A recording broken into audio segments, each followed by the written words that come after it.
আমার নবী বলে রমাদান শাহরু উম্মতি, রমজান হচ্ছে আমি নবীর উম্মতের মাস। তাহলে রজব আল্লাহর, শাবান নবীর, রমজান আমাদের। শব্দটা একটু বড় করে বলেন না, রমজান। তাই তো নবী রহমাতুল লিল আলামিন রজব যখন আসতেন। Ajmer recording, subscribe, like, comment, share করুন। ধন্যবাদ। নবী রহমাতুল লিল আলামিন, হাদিসে পাকে নবী রহমাতুল লিল আলামিন আমাদেরকে জানান দিচ্ছেন, হে আমার উম্মত, রজবু শাহরুল্লাহ, রজব মাস আল্লাহর মাস। ওয়া শাবানু শাহরি, রজবের পরে যে মাসটা আসবে সেটার নাম শাবান, ওই শাবানটা আমি নবীর মাস। তাহলে রজব আল্লাহর, জোরে বলেন রজব আল্লাহর, শাবান নবীর। ইয়া রাসূলুল্লাহ, রজবের পর তো শাবান, শাবানের পর তো রমজান। আমার নবী বলে রমাদান শাহরু উম্মতি,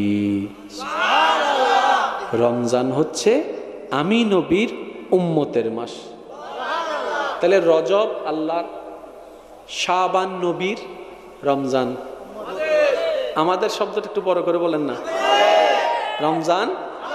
তাই তো নবী রহমাতুল লিল আলামিন রজব যখন আসতেন উম্মতদেরকে আমলের প্রতি তাগিদটা একটু বাড়াই দিতেন। বলে যে রমজানের প্রস্তুতি এখন থেকে নেওয়া শুরু করো, সুবহানাল্লাহ। আর আল্লাহর দরবারে ফরিয়াদ করতেন, আল্লাহ আমাদেরকে রজব থেকে রমজান পর্যন্ত তুমি পৌঁছায়া দাও। আর একটু জোরে এবার দেখেন, রজব কার মাস? জোরে বলেন না, এবার বলেন মাস কয়টি? 12টি। মাস কয়টি? মুহররম,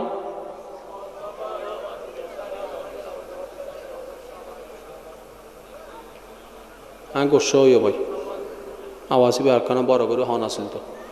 মুহররম, সফর, রবিউল আউয়াল, সানি, জমাদিল আউয়াল, মাশাআল্লাহ, রজব, শাবান, রমজান, শাওয়াল, জিলকাত, জিলহজ, হমাস। আর একটু জোরে। এই 12টা মাসের ভিতরে কোন একটা সময়ে আল্লাহ পৃথিবীর বুকে হাজার অলৌকিক ঘটনার ভিতরে একটা ঘটনাকে কুদরত দিয়ে ঘটিয়েছেন, সেটার নাম হচ্ছে মেরাজ। সেটার নাম কি? মেরাজ। সেটার নাম হচ্ছে মেরাজ। এই 12টি মাসের কোন মাসে হয়েছে এই ঘটনা? আরো জোরে, রজব মাসে হয়েছে। তার মানে রব্বে করিম এই ঘটনা বাস্তবায়নের জন্য 12টি মাসের মধ্যে একটা মাসকে বাছাই করেছেন, যার নাম হচ্ছে রজব। আর নবী বলে রজবু শাহরুল্লাহ, আল্লাহ নবী বলেন ওই রজব হচ্ছে আল্লাহর মাস।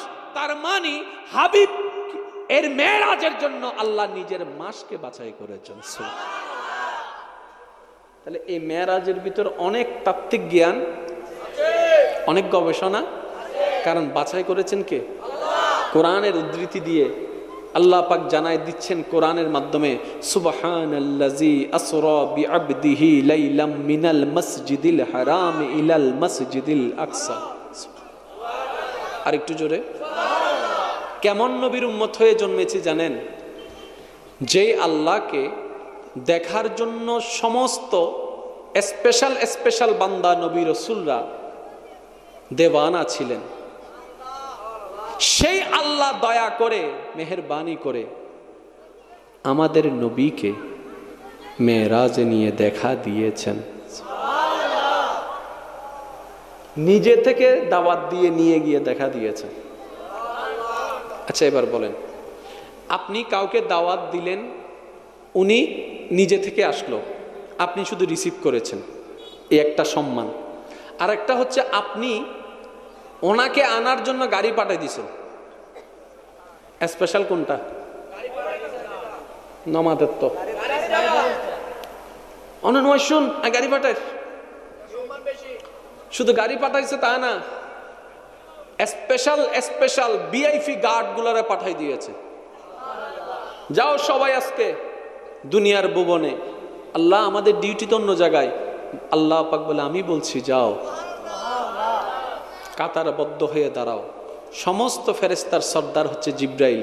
আল্লাহ জিব্রাইলকে নেতৃত্ব দান করে দিলেন। ওই জিব্রাইলের নেতৃত্বে লক্ষ লক্ষ ফেরেশতা আল্লাহর মনোনীতরা এবার যেতে লাগলেন দুনিয়ার বুকের মধ্যে। কাকে আনতে, কাকে আনতে? এবার দেখেন, আপনি আমি যদি কাউকে গাড়ি পাঠাই আনি, সেটা আমাদের এলাকায় আমাদের দৃষ্টিতে ভিআইপি পারসন, আল্লাহর চাইতে বড় কেউ নাই। ওই আল্লাহ যাকে এত স্পেশাল ভাবে আনছেন, নিজের বিবেককে প্রশ্ন করে দেখেন ওই নবী কত স্পেশাল। আর একটু জোরে বলবেন না সুবহানাল্লাহ। ভালো থাকতে যদি আমরা চাই, ভালো থাকতে যদি আমরা চাই, ভালো থাকার জন্য কিছু করতে, আবার কিছু ছাড়তে, কিছু বাদ দিতে, কিছু করতে। এই ভালো থাকার যতগুলো ফর্মুলা আছে, তার মধ্যে সবচেয়ে স্ট্যান্ডার্ড ফর্মুলা কি জানেন? ভালো রাখুন, ভালো থাকুন। অন্যকে যে ভালো রাখে সে নিজে ভালো থাকার রাস্তা করে। যে অন্যের মুখে হাসি ফুটাতে পারে লিগেলি পাবে, মূলত সে নিজের মুখে হাসি ফুটানোর একটা রাস্তা করে নিয়েছে। যে অন্যের মুখে আহার তুলে দিতে পারে, মূলত সে নিজের রিজিকের মধ্যে বরকত নিয়ে এসেছে। বলেন সুবহান। কারণ সবকিছু দেনেওয়ালাকে, আর একটু জোরে, তো ওই আল্লাহ দেন কখন এটা আপনাকে আগে শিখতে হবে। কি করলে আল্লাহ দেন সেটা আপনাকে আগে জানতে হবে। আল্লাহ দেন কখন? এক কথায় বুঝে রাখেন, যখন আল্লাহ খুশি হয়। যখন আল্লাহ কি হয়? জোরে বলেন না, যখন আল্লাহ কি হয়? এবার আসেন, তাহলে আমাদের একটাই কাজ, সেটা কি জানেন? আল্লাহকে খুশি করা। আর একটু জোরে বলবেন না। সমস্ত সৃষ্টির বান্দার একটাই কাজ, আল্লাহকে খুশি করা। যেমন একটা জিনিস দেখেন না, বর্তমান বিজ্ঞান বলে গাছেরও প্রাণ আছে। একটা গাছ যখন ছোট থেকে বড় হয়, আমরা বিশাল গাছ দেখি, কত কত বছর কেটে যায়। যখন সেই গাছটাকে ঘর বানানোর জন্য আমরা কাটতে শুরু করি, গাছে তো কখনো বাঁধা দেয় নাই, গাছে তো কখনো আমাদের উপর আক্রমণ করে নাই। কেন? কারণ গাছ জানে, আমি যদি যার জন্য রব আমাকে সৃষ্টি করেছেন সেই মানুষকে যদি আমি গাছ খুশি করতে পারি, আমার রব আমি গাছের উপর খুশি হয়ে যাই। রক্ত প্রবাহিত করলে অন্যায়, পুলিশ এসে অ্যারেস্ট করে নিয়ে যাবে। কিন্তু একটা গরু, ছাগল, যখন মুরগি যখন আমরা জবে করি, কই পুলিশ তো আসে না, অ্যারেস্ট মামলা তো হয় না। আমি তো একটা হত্যা করলাম, তখন পুলিশ আইন বলে এটা মানুষের জন্যই স্রষ্টা সৃষ্টি করে দিয়েছেন। এবার আমি আপনাদেরকে একদম শর্টকাট বলি, বোঝার চেষ্টা করবেন। একজন সন্তানের উপর সবচেয়ে বড় অধিকার কার? মা বাবার। কারো কোনো দ্বিমত আছে? যেমন আমাকে আমার মা বাবা জন্ম দিয়েছে, সুতরাং আমার উপরে যতজনের অধিকার আছে, সবচাইতে সৃষ্টির ভিতরে অধিকার হচ্ছে আমার মা এবং বাবার। এই মা বাবা দুইজনের মধ্যে সবচেয়ে অধিকার কার বেশি? আমি বলবো না, আপনারা বলেন। এবার আপনার এলাকায় যদি কোনো মা সন্তান ডেলিভারি করার পরে, প্রসব করার পরে নিজে যদি গলা চিপে মেরে ফেলে, পুলিশ আসবে নাকি আসবে না? আমি সবার মুখে শুনতে চাই। অ্যারেস্ট করবে কি করবে না? এবার মাকে যখন পুলিশ অ্যারেস্ট করতে গেল, মা বলল আমি পেটে রাখছি, আমি ঘুমাইতে পারি নাই, আমি জন্ম দিয়েছি, এটা আমার সন্তান, আমি হত্যা করেছি, অ্যারেস্ট করবা কেন? পুলিশ কি বলবে? হতে পারে আপনি পেটে রেখেছেন, হতে পারে আপনি তাকে পেটের মধ্যে লালন পালন করেছেন, হতে পারে আপনি তাকে জন্ম দিয়েছেন, কিন্তু সন্তান যেমন আপনার, এর চেয়ে বড় সত্য হচ্ছে এটা বান্দা আল্লাহর। আপনি আপনার সন্তানকে হত্যা করেছেন, আমাদের কোনো আপত্তি নেই, কিন্তু আপনি রবের বান্দাকে হত্যা করেছেন। মা হন আর বাপ হন, আপনাকে আইনের আওতায় আসতে হবে। এবার এই কনসেপ্টটাকে মাথায় নিয়ে একটু খেয়াল করে দেখেন, মূলত আপনি আমি পৃথিবীর কারো না, মা বাবা তো দূরের কথা, কারোই না, কারোই না, আমরা শুধু একমাত্র রবের। সেজন্য যখন দেহ থেকে রুটা বের হয়ে যায়, অন্ধকার কবরটা আমাদের জন্য দুশমনরা খনন করে না, আপনজনরাই খনন করতে চলে যায়। চাটাই দেওয়ার জন্য বাঁশগুলা দুশমনরা কাটে না, পরিচিতরাই কাটে। ঘর থেকে চিরচেনা ঘর থেকে, ছোটবেলা থেকে বড় হওয়া সেই ঘর থেকে দুশমনরা ভাই বের করে দেয় না, আপনরাই কাঁধে তুলে বের করে দেয়। তাহলে এই অন্তিম মুহূর্তে জগতের সবাই জানে, পরিবারের সবাই জানে, আমরা একলা রুমে থাকতে পারি না, ভয় লাগে। অন্ধকার রুমে থাকতে ভয় লাগে। রাত্রে কোনো কাজ শেষ করে গভীর রাত হয়ে গেলে আসতে একা ভয় লাগে, যদিও চেনা রাস্তা তারপরও ভয় লাগে। এই ভয় পাওয়া মানুষটাকে যখন কবরের দিকে নিয়ে যাচ্ছে, হয়তো সে চিৎকার করছে, শোনার মতো কানটা আমাদের কাছে নাই। একদিন আমরা চিৎকার করব, শোনার মতো কেউ থাকবে না। আপন জনেরাই যখন কবরের দিকে নিয়ে যাবে, আমরা হা হুতাশ করব, কাকে আপন ভাবলাম। এটা তো আপনের নিদর্শন নয়, এটা তো ভালোবাসার মানুষের নিদর্শন নয়।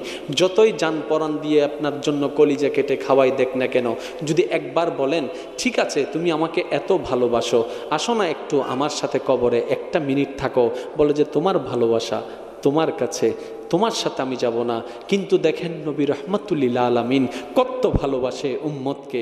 উম্মত নবী বলে, উম্মত রে, কেউ যখন তোর পাশে থাকবে না, আমি নবী রহমতুল্লিল আলামিন তোর সাথে থাকবো। এবার নিজের বিবেককে একটা প্রশ্ন করেন না, আচ্ছা বন্ধু কাকে বলে? বিপদে যে হাত ছেড়ে দেয় নাকি হাত ধরে রাখে? বন্ধু কাকে বলে? আপন কাকে বলে? যে আপনার বিপদে চোখ ঘুরাই ফেলে নাকি আপনাকে সাহায্য করে? এবার এই কনসেপ্টটাকে সামনে রেখে যখন আপনি, সবচেয়ে বড় পরীক্ষা কি? মৃত্যু। কথা বলেন না, সবচেয়ে বড় পরীক্ষা কি? আর সবচাইতে লম্বা রাত হচ্ছে কবরের রাত, সবচেয়ে কঠিন বিচার হচ্ছে হাসর। এই তিনটা জায়গায় দেখেন আপনার আমার পরিবার আপন বলতে কেউ নাই, কিন্তু আল্লাহর রহমত আছে, নবী রহমতুল্লিল আলামিন আছে। বলেন সুবহান। এই মানার বিষয়টা চলে আসলে তখন কিন্তু আর ঝগড়া করে কোনো লাভ। এবার বলেন তো আপনার সবচেয়ে ভালো বন্ধুকে, আপন বন্ধুকে? আপনি যদি একটু ঠান্ডা মাথায় খেয়াল করেন দেখবেন আল্লাহ এবং নবী ছাড়া দ্বিতীয় আর কি। এবার নিজেকে প্রশ্ন করেন একবার, যে ছেড়ে দিবে হাত তার জন্য কত কেঁদেছি, যে ছেড়ে দিবে একদিন তার জন্য কত করেছি। আর যাদের রহমত আমাদেরকে আপন করে নিবে, কয়টা সিজদা সেই আল্লাহর দরবারে দিতে পেরেছি, কয়বার দরুদ নবীর জন্য পড়তে পেরেছি। তর্কের দরকার নেই, নিজেকে প্রশ্ন করি। সেজন্য আমি প্রায় সময় একটা কথা বলি, অন্যের দোষ অনেক দিন ধরেছি, অনেক দিন খুঁজেছি, এখন থেকে আর নয়। কারণ অন্যের হিসাব আল্লাহ আমার থেকে নিবে না, আমার হিসাব আমার থেকে নিবে। আসুন না শয়তানের পদাঙ্ক টাকা বাদ দিয়ে একটু রহমানের নজরটা, দয়ার নজরটা পাওয়ার আশায় অন্যের দোষ না খুঁজে নিজেকে শুধরানোর একটু চেষ্টা করি। সেজন্য আমি প্রায় সময় বলি, অন্যের দোষ খোঁজার ক্ষেত্রে, কারো দোষ খোঁজার ক্ষেত্রে দূরবীন নয়, আয়নার ব্যবহার করুন। কারণ দূরবীন আপনাকে অন্যজনকে দেখাবে, কিন্তু আয়নাতে যখন দাঁড়াবেন অন্যজন আর দেখবেন না, নিজেকে নিজেই দেখবেন। যখন নিজেকে আয়নার মধ্যে দেখবেন, অতীতকালের সমস্ত গুনাহ আপনার সামনে ভেসে উঠবে, তখন আর অন্যকে দোষারোপ করার ইচ্ছাও জাগবে না। গুনাহ থেকেও বেঁচে যাবেন, নিজের ভুলগুলোর জন্য তওবা করার সুযোগ পেয়ে যাবেন। নিজের আপন মানুষ, রক্তের মানুষের তো দাম। সত্যি করে বলেন তো, আপনার আপনজন যারা কবরে গিয়েছে, কবরে আছে, কতজন আপনের কথা আপনার মনে পড়ে? লাস্ট এক মাসে আপনার কয়জন কবরবাসী আপনের কথা আপনার মনে পড়ছে? মনে পড়ে আপনি কান্না করেছেন, খাবার বন্ধ করে দিয়েছেন, কাজ বন্ধ করে দিয়েছেন। প্রশ্ন করে দেখেন, কাজ বন্ধ করা তো দূরের কথা, মনেও পড়ে নেই। আরে সবচেয়ে আপনকে? মা বাবা। একটা সময় গেলে মা বাবা যে কবরে শুয়ে আছে, সন্তান দোয়া পড়তেও মনে থাকে না। Ajmer recording, subscribe, like, comment, share করুন। ধন্যবাদ। আপনি যদি চান আপনার সম্পদ না কমুক, নবীর সেই জীবনীকে আপনাকে অনুসরণ করতেই হবে, দ্বিতীয় কোনো রাস্তা নাই। এক কথায় বলেন, আমরা যারা আছি সত্যিকার ভাবে আমরা কি কেউ সুখে আছি? জোরে বলেন না। কেন নাই? ওই আল্লাহর বিধান থেকে দূরে সরে যাওয়ার কারণে। সেজন্য আমি প্রায় সময় একটা কথা বলি, আজকেও বলছি, আল্লাহর সাথে কানেকশন ছাড়া যদি আপনি প্রাসাদেও থাকেন, অন্তর কখনো প্রশান্তি হবে না। কিন্তু রবের রহমতের সাথে যদি কানেকশন থেকে আপনি গাছতলাও বসে থাকেন, প্রশান্তির ছোঁয়া, প্রশান্তির বাতাস আপনার দেহকে বারবার ছুঁয়ে যাবে। কারণ হুয়াল্লাযী আনজালাস সাকিনাতা ফি কুলুবিল মুমিনিন, যে শান্তি দাতার সাথে সম্পর্ক রাখতে পারে তার ইহজগতও শান্তি, পরজগতও শান্তি হয়ে যায়। সুবহানাল্লাহ। ভাইজান, একটু আর কতদিন চলবে এই নিয়মে? সত্যি করে বলেন তো, আজকের এই দিনে যেমনে যা চলার, যেভাবে মন চেয়েছে আমরা সেভাবে চলেছি। সে একজন সুখে আছেন বলে দাঁড়ান তো দেখি, হয়তো এদিকে সুখে থাকলে এদিকে দুঃখী, 5 মিনিট সুখে থাকলে 10 মিনিট দুঃখী। সুখটা খুব অল্প সময়ে আসে, কিন্তু দুঃখের সময়টা অনেক বেশি। মনে রাখবেন একটা কথা, দুঃখ, কষ্ট, যন্ত্রণা এটা মুমিনদের জন্য একটা বড় নিয়ামত। মন মতো সুবহানাল্লাহ হয় না? আরো জোরে আরেকবার বলছি, আওয়াজটা যেন বড় হয়। দুঃখ, কষ্ট, যন্ত্রণা, অপবাদ, অপমান, যত প্রকার জীবনে দুঃখ কষ্ট আছে সব মুমিন বান্দার জন্য এক বিশেষ নিয়ামত। কেমন নিয়ামত জানেন ভাই?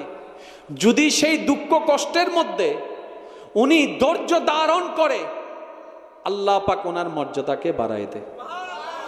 এই দুঃখ কষ্টের মধ্যে যিনি ধৈর্য ধারণ করে রবের সন্তুষ্টির দিকে তাকিয়ে, আল্লাহ পাক ওনার জীবনে গুনাহ মাফ করে দেন। এই দুঃখ কষ্ট হয়তো ওনার গুনাহ মাফের কারণ, না হয় মর্যাদা বৃদ্ধির কারণ হয়ে যাবে। সেজন্য দুঃখ কষ্ট যতই আসুক মুমিন বান্দার মুখে হাসি থাকে, কারণ মুমিন বান্দা জানে রাত যত গভীর হয় সূর্য উদয়ের সময়টা তত সন্নিকটে আসে। কিছুদিন আগে একজনে, কথা বলেন না আরেকটু জোরে, সুইসাইড করছে না গুলি, ওই ফেসবুকে লাইভে এসে কত রকমের নানান কথা শোনা যাচ্ছে। আচ্ছা, এই জায়গায় যদি আপনি হতেন এতক্ষণ কোথায় থাকতেন? জোরে বলেন। ওই ভাইটা এখন কোথায় আছে? ওনার জন্য কি পরিবার থেমে আছে? খাওয়া দাওয়া থেমে আছে? দেশ থেমে আছে? সত্যি করে বলেন, ওই ঘটনা ঘটার পরে একদিন 2 দিন যেভাবে ফেসবুকে আলোচনা শুরু হয়েছে, আজকে আর আছে? খুলে দেখুন তো ফেসবুকে, এখন উনি চিন্তা করেছেন অন্তত আমার কদর, আমার সম্মান, আমার মূল্য এখন না বুঝুক, আমি যদি মরে যাই পরিবারে বুঝবে। এটা ওনাকে শয়তান এনে দিয়েছে, উনি বশ হয়ে গিয়েছে, সুইসাইড করে ফেলেছে। কিন্তু দেখেন 2 দিনের বেশি মনে রাখে নাই। আপনি সেই সুইসাইড করে এখানেও নষ্ট, ওইখানে নষ্ট করার দরকার কি? বরং তার চাইতে বুদ্ধিমানের কাজ একটা কাজ করেন না, যতই দুঃখ কষ্ট আসবে আপনি শুধু বলবেন নিজের মনকে, ইন্নাল্লাহা মা সাবিরিন, ইন্নাল্লাহা মা সাবিরিন, ইন্নাল্লাহা মা সাবিরিন। শয়তান যতই আপনাকে কৌশল বুদ্ধি দেখ না কেন, আপনি বলবেন ইন্নাল্লাহা আলা কুল্লি শাইইন কাদির, ইন্নাল্লাহা মা সাবিরিন। দেখবেন আপনার অশান্তি মন শান্তিতে ছুঁয়ে যাবে। আজকে আমি একটা কথা বলি, সবার কথা বাদ দেন, যাতে জাত টানে কাকড়ায় গাঁট টানে।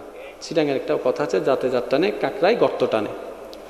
আপনার কাছে অন্য মানুষের দাম নাই মানলাম, নিজের পরিবারের রক্তের মানুষের তো দাম আছে।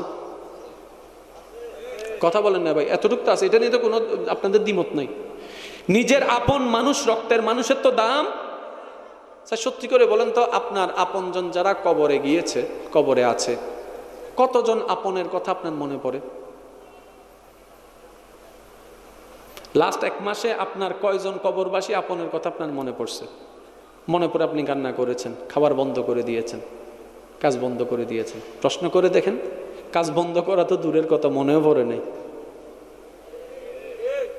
আরে সবচেয়ে আপন কে? মা বাবা। একটা সময় গেলে মা বাবা যে কবরে শুয়ে আছে, সন্তান দোয়া পড়তেও মনে থাকে না, জিয়ারত করতেও, মা বাবার জিয়ারত করতেও মনে থাকে না। আপনি একটু নিজের এলাকায় খবর নিয়ে দেখেন, এরকম হাজার সন্তান আছে। তো মানুষ একটা লিমিটেড সময়ের জন্য আবেগে থাকে, ওটা যখন শেষ হয়ে যায় মানুষ আবার নর্মাল হয়ে যায়। এখন যদি একটু খেয়াল করে দেখেন, মা মারা গেলে আমি বাঁচবো না অনেকে বলে, কিন্তু বাস্তবতা দেখা যায় 1000 মা মরে গিয়েছে, এমন সন্তান বেঁচে আছে। আবেগ সীমিত সময়ের জন্য, এই সীমিত সময়টাকে শয়তান কাজে লাগিয়ে আমাদেরকে আল্লাহর বিপক্ষে করে নেয়। সেজন্য ধৈর্যের ছাড়া দ্বিতীয় কোনো রাস্তা, আর একটু জোরে বলেন, ধৈর্য ছাড়া দ্বিতীয় কোনো রাস্তা। সমস্যা তো আমাদের জীবন অনেক না। আল্লাহ রসুলের কাছে একজন সাহাবা আসছেন, ইয়া রাসূলুল্লাহ, আমার জীবনে প্রবলেম লেগেই থাকে, সমস্যার সমস্যা, সমস্যার সমস্যা। নবী বললেন, তোমাকে একটা ওজিফা বলছি, সবসময় এটা আদায় করার চেষ্টা করবা। ইয়া রাসূলুল্লাহ কি? বলে যে লা হাওলা ওয়ালা কুওয়াতা ইল্লা বিল্লাহ। আর একটু জোরে বলেন না, বেশি বড় না, একদম ছোট্ট, লা হাওলা ওয়ালা কুওয়াতা ইল্লা বিল্লাহ। যখন মনে পড়বে, আজকে থেকে যখন মনে পড়বে, হাঁটছেন, বসছেন, কথা বলছেন, ঘরে আছেন, যখন মনে পড়বে নবীর হাদিসটার দিকে মনোযোগ দিয়ে শুধু বলবেন লা হাওলা ওয়ালা কুওয়াতা ইল্লা বিল্লাহ, লা হাওলা ওয়ালা কুওয়াতা ইল্লা বিল্লাহ, লা হাওলা ওয়ালা কুওয়াতা ইল্লা বিল্লাহ। প্রথমের বলাটা হয়তো আপনার আমার রবের দরবার পর্যন্ত পৌঁছাবে না। কেন? যে পবিত্র জবান হওয়া দরকার ওই পবিত্র জবান আমাদের কাছে নাই। যেরকম পবিত্র একটা মন হওয়া দরকার সেটাও আমাদের কাছে নাই। সেজন্য হয়তো আমরা যদি বলি যে এখন বীজ রোপণ করবো, এখন ফল খাবো, সেটা তো কখনো হতে পারে না। এটা জীবনের একটা অভ্যাস বানাই ফেলুন, লা হাওলা ওয়ালা কুওয়াতা ইল্লা বিল্লাহ। যেই দিন আপনার জীবনের 1000 বার বলাটা একবার রবের দরবারে কবুল হয়ে যাবে, ওই দিন থেকে আপনার জীবন পাল্টানো শুরু হয়ে যাবে। সুবহান। ইমানদার ভাইরা, নামাজ বাদ দেওয়া যাবে? জোরে বলেন না, নামাজ বাদ দেওয়া যাবে? কাজের ফাঁকে নামাজ পড়ে নেবেন, ব্যস্ততার ফাঁকে নামাজ পড়ে নেবেন। এই নামাজকে কখনো আল্লাহর ওয়াস্তে, আমি প্রায় বলি, আজকেও বলছি, সওয়াবের জন্য নামাজ পড়েন না রে ভাই, রবকে খুশি করার জন্য পড়েন। কারণ রব খুশি হলে এমনি সওয়াব দিয়ে দিবে। আমরা যখন সওয়াব চাই তখন শুধু সওয়াব চাই, রবকে চাই না। জোরে বলেন না, বুঝেন না মনে বিষয়টা, আমি সহজ করে দিচ্ছি। আমরা নামাজ পড়ি কি পড়ি না? কথা বলেন। রমজানের রোজা, এই যে দেখেন দুপুরবেলা তৃষ্ণা লাগার পর পানি খাই না কেন? রোজা ভাঙ্গি যাই বুধে। তো রোজা ভাঙলে কি হবে? গুণও বুধে।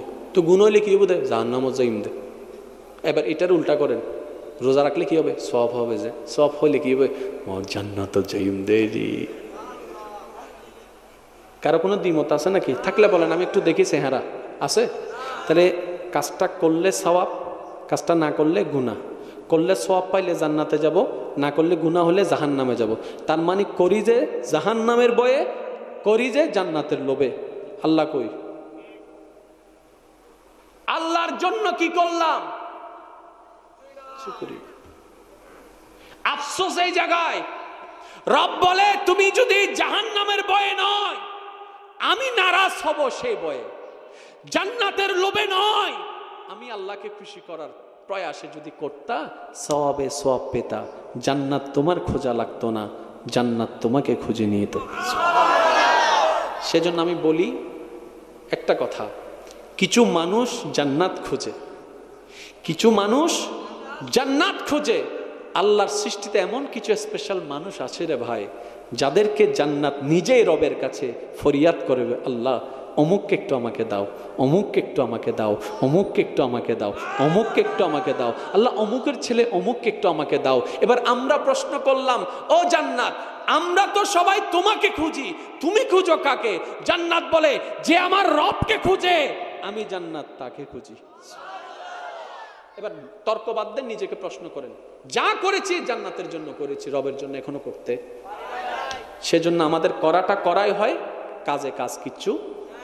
যেমন আপনি যদি কোন একটা গর্তের মধ্যে পানি যদি জমান, কিংবা কোন একটা পলিথিনে যদি পানি নেন, ছিদ্র থাকলে পানিগুলো থাকবে? এই যে আমি ফরিয়ান না ফরি, অন্তত জুমার নামাজ তো পড়ছি, কথা বলেন না? জুমার দিন আমরা অন্তত নামাজ পড়ছি কি পড়ি নাই? সূরা ফাতিহা, জোরে বললে খুশি হব, সূরা ফাতিহা, তাসবিহ, রুকু করছি তো। এই 2 রাকাতের যে নামাজটা ধরেন, 2 রাকাতের জন্য এতটুক নূর হয়েছে। কতটুক? একদম এতটুক। তাহলে সারা জীবনে যদি 2 রাকাত করে ধরেন, তাহলে আপনার নূর হওয়া দরকার এতটুক। এবার নূরগুলো কি মাথায় থাকবে না অন্তরে? জোরে বলেন। এবার নূরগুলা অন্তরে স্থান পেয়েছে, তাহলে নূর যেখানে থাকবে হিংসা থেকে থাকবে, কিন্তু বাস্তবতা দেখেন হিংসা আছে, নুন নাই, অহংকার আছে, নুন নাই, লোভ আছে, নুন নাই। কিরে ভাই ব্যাপার কি?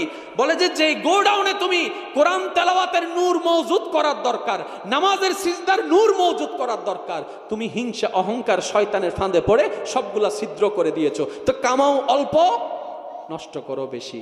টোটাল হিসাবে মাইনাসে প্লাসে মাইনাস। সূত্র ভুল হয় বাংলার কেন? মাইনাসে মাইনাসে মাশাআল্লাহ, প্লাসে মাইনাসে আবার মাইনাসে প্লাসে মাইনাস, মাইনাসে প্লাসে মাইনাস। সুতরাং সেজন্য ওই যে নামাতের তো ওই যে, এবার আবু বকর সিদ্দিককে দেখেন, ওই যে এবার ফারুক আজমের জীবনে দেখেন, ওই যে। এক কথায় বলি, এক সময় জাহান্নামী, এখন জান্নাতি। চেঞ্জ আসছে না আসে নাই? এক সময় উগ্র মেজাজি, এখন নরম ভালোবাসার মানুষ। চেঞ্জ আসছে কি আসে নাই? এক সময় অন্যের জায়গা দখল করত, এবার নিজের থেকে দান করে দিচ্ছে। চেঞ্জ আসছে কি আসে নাই? এবার আপনি আমাকে নিজেকে আমরা দেখি, ওই যে এখানে সেই। যদি চেঞ্জ করতে চান মাঝখানে একটা সফটওয়্যার আনতে হবে, সেটা হচ্ছে নবীর মোহাব্বতের সফটওয়্যার, আল্লাহর ভয়ের সফটওয়্যার। টোটাল বিষয় হচ্ছে ইসলামের সফটওয়্যার। নামাজটা পড়বেন, আল্লাহর ওয়াস্তে কেউ বাদ দিয়েন না। যতই যা ব্যস্ততা থাকুক অন্তত একবার হলো রবের দরবার একটু হাজিরা দিবেন। মানে এতটুকু বলবেন, আল্লাহ আমি এসেছি। সুবহানাল্লাহ জোরে বলবেন না? মুয়াজ্জিন যখন ডাক দিবে, আল্লাহু আকবার,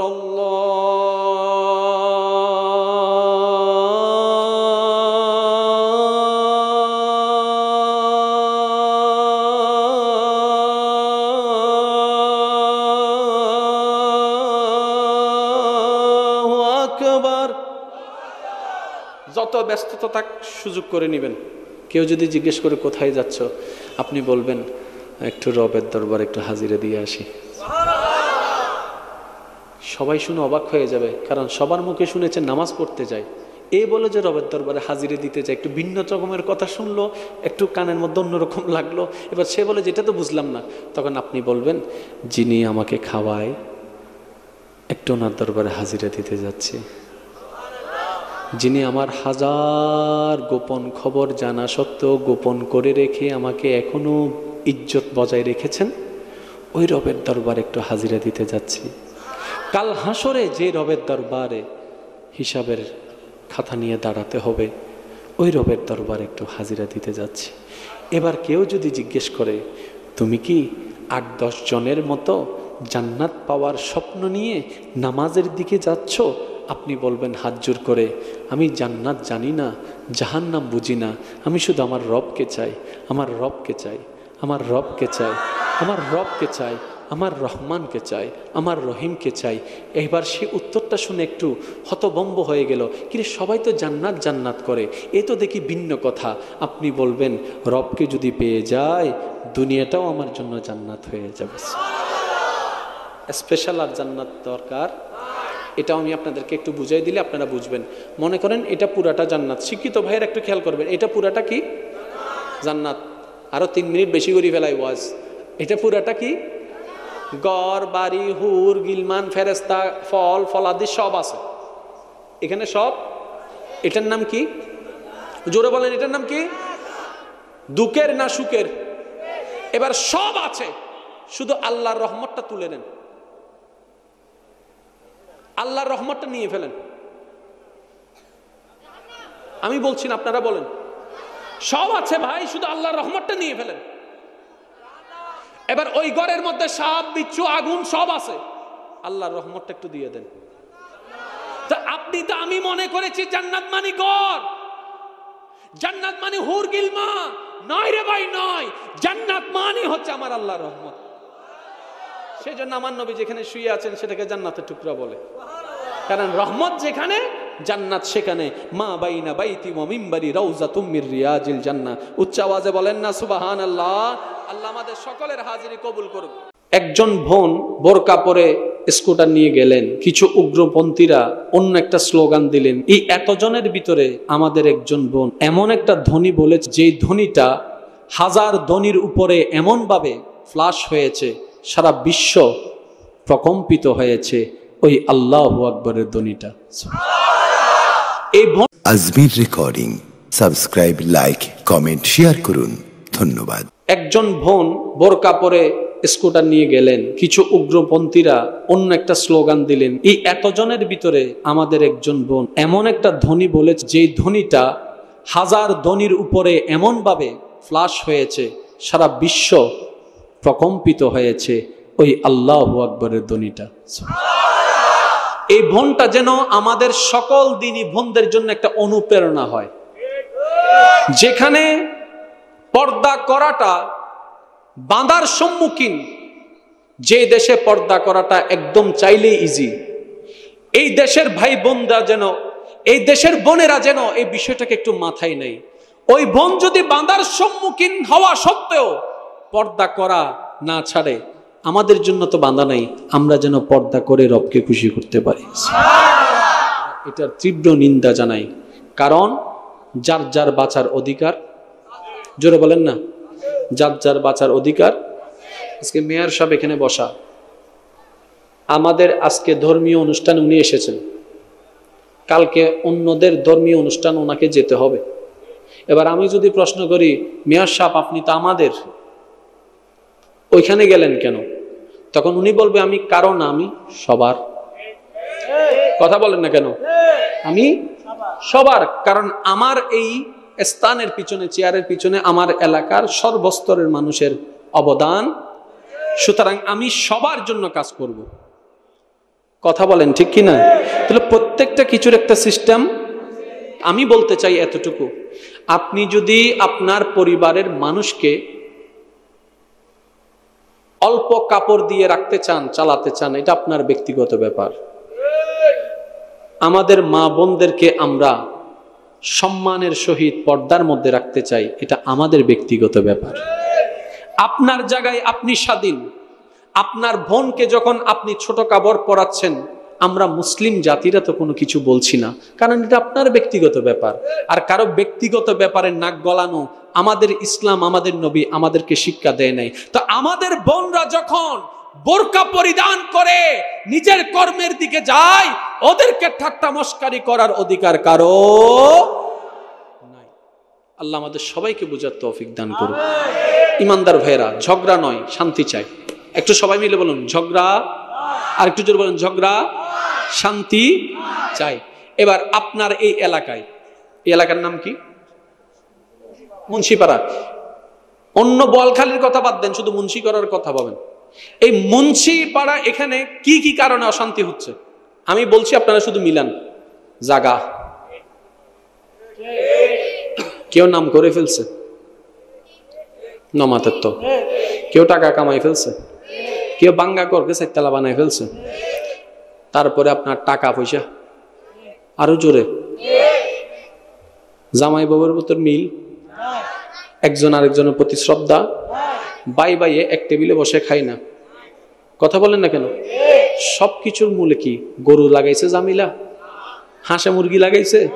কই দেখেন হাঁসগুলা তো সব ফারালের ভিতরে, আড়াইলের ভিতরে একসাথে। কথা বলেন না কেন?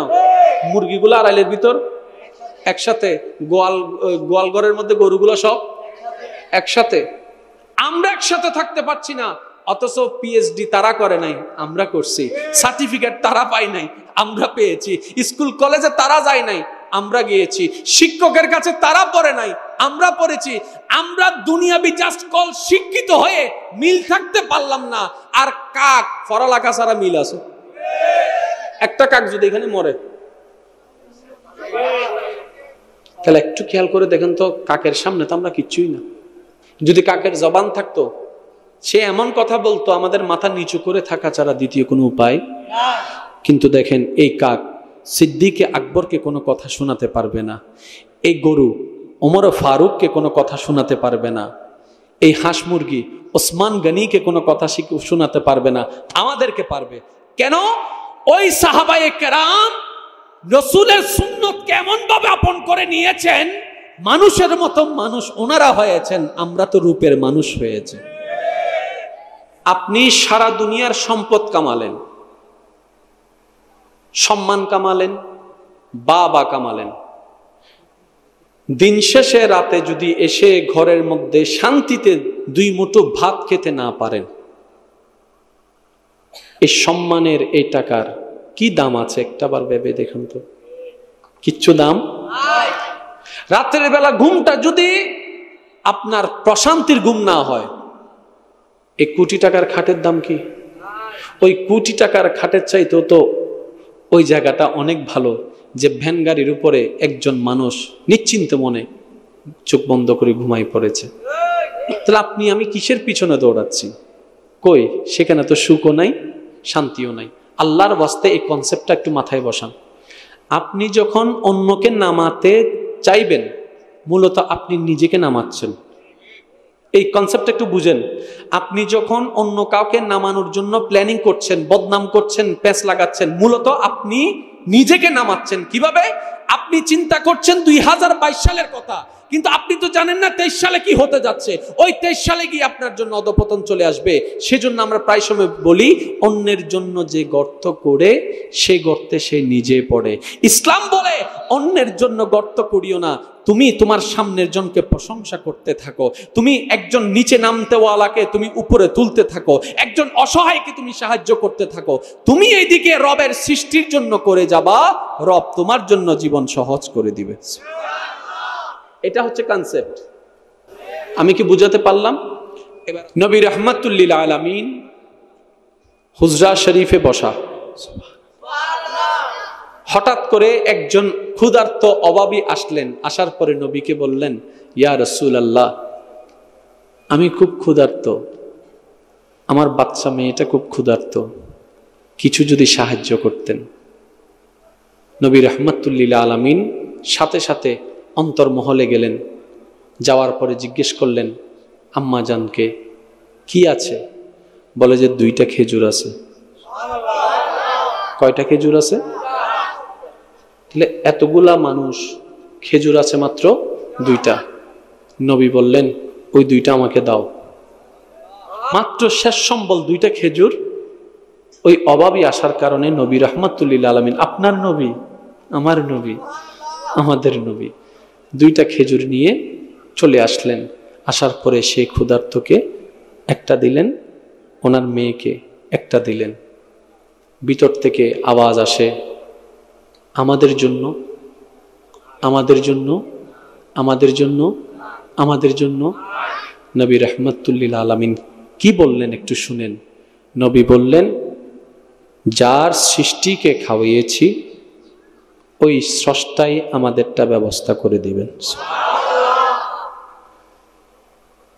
যার কিচ্ছু নাই ভাই, সে যদি অল্প পায় না, অনেক কিছু। এবার দেখেন, ক্ষুধার্ত মা, ক্ষুধার্ত মেয়ে যখন একটা খেজুর পেলেন, এবার তাদের ক্ষুধার যন্ত্রণাটা কিছুটা লাঘব হবে ভেবে মনটা আনন্দিত হয়েছেন। এদিকে বান্দার মন আনন্দিত হয়েছে, এদিকে রহমান খুশি হয়ে গিয়েছে। এবার ইমানদার ভাইয়ের আওয়াজ দিয়ে বলুন তো, রিজিকের মালিক কে? রিজিকের ব্যবস্থা করে দেন কে? সাগরের নিচে গভীর জলের মধ্যে, সমুদ্রের মধ্যে ওই মাছের মুখে আহার তুলে দিচ্ছেন কে? জঙ্গলের ভিতরে, গহীন জঙ্গলে যেখানে সূর্যের আলো হয়তো পড়ে না, সেই জায়গায় একটা ছোট্ট পিঁপড়া রিজিকের ব্যবস্থা করে দিচ্ছেন কে? এবার সেই আল্লাহ কি করলেন দেখেন। ওই অভাবী যখন ওখান থেকে প্রস্থান করলেন, কিছুক্ষণ পরে একজন আরবি মানুষ এক থালা খাবার নিয়ে নবী রাহমাতুল লিল আলামিনের দরবারে উপস্থিত হলেন। হাদিয়া শরীফ, সুবহান। দিয়েছেন কয়টা? জোরে বলেন, দিয়েছেন কয়টা?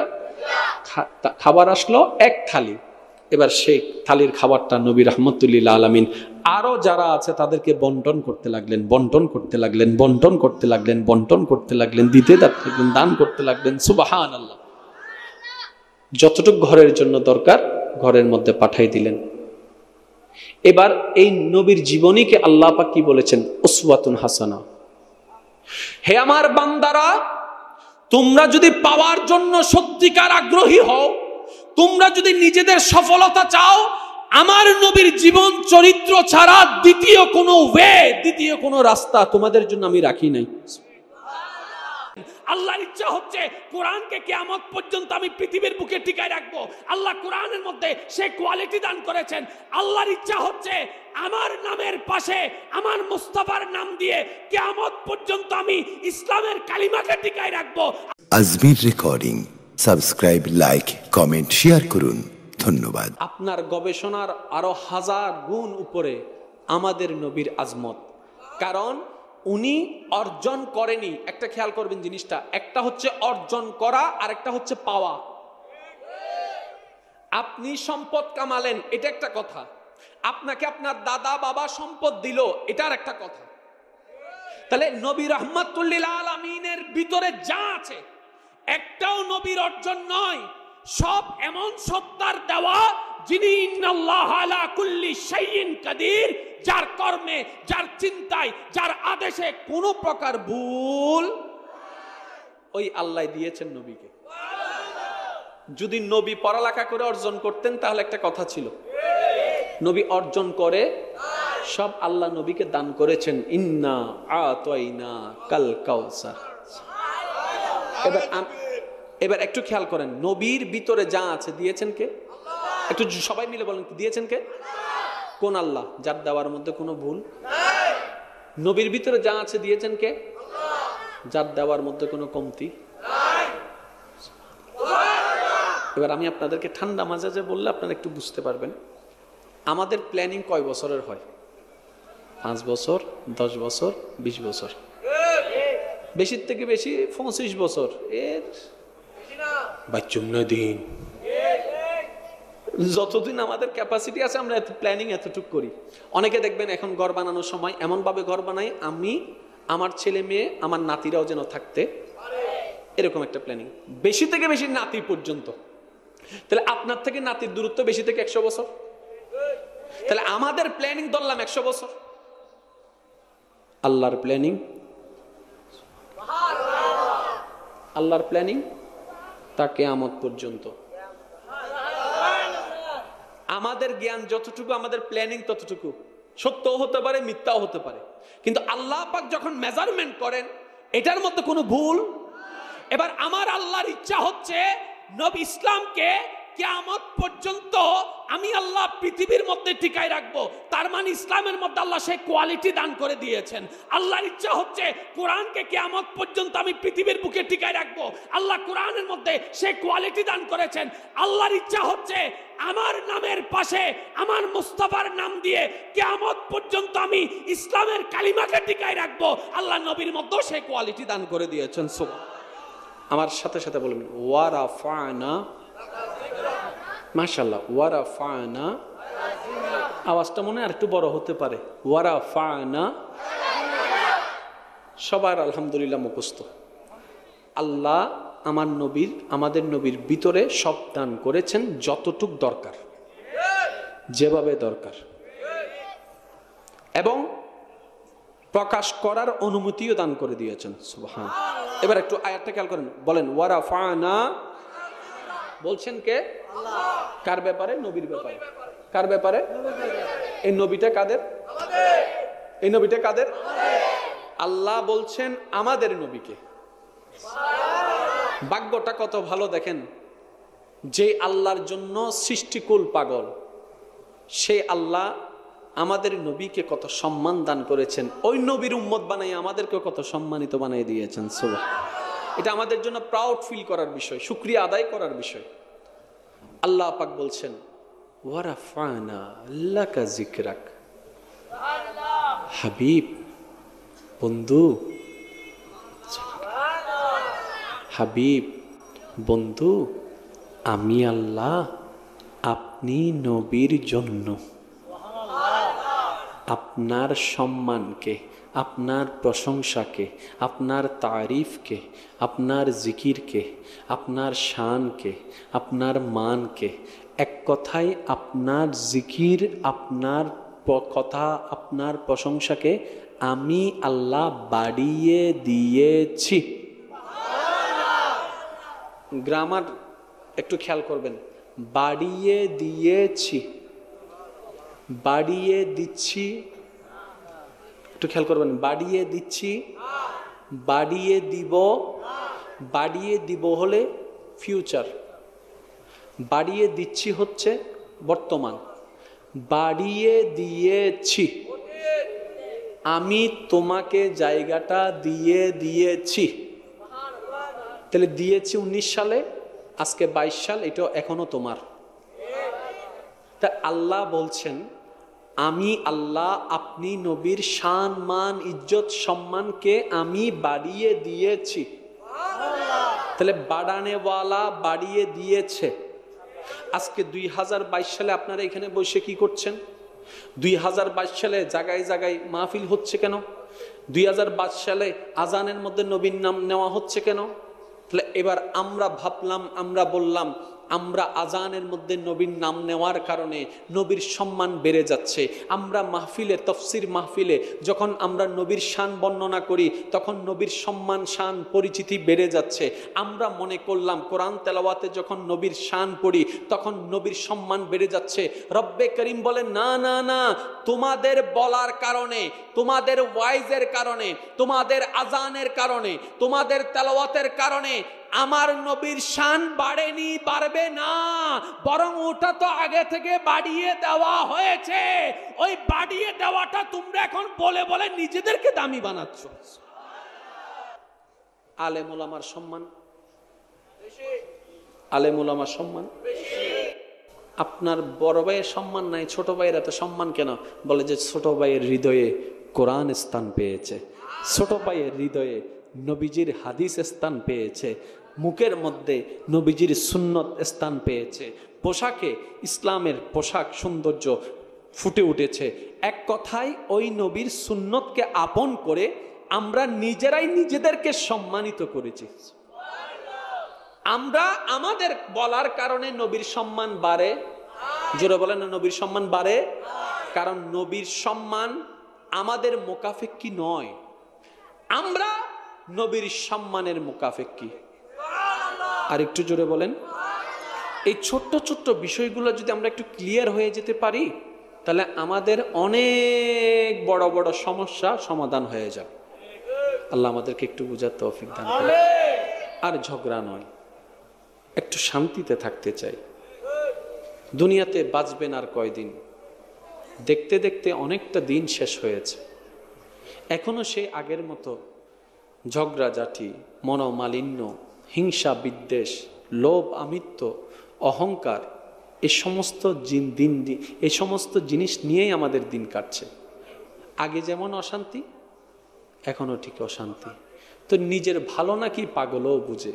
কই আমরা তো এতটুকু বুঝতে পারলাম না। ঝগড়া করে অতীতে শান্তি পাই নাই, এখন কিভাবে পাবো? অন্যের রাস্তায় বাঁধা দিয়ে আগে কখনো শান্তি পাই নাই, অন্য কেউ পাই নাই, আমি কিভাবে পাবো? ওই অশান্তিময় মানুষের মনকে শান্তি বানানোর জন্য যে সাবজেক্টটা দরকার, এটার নাম ইসলাম।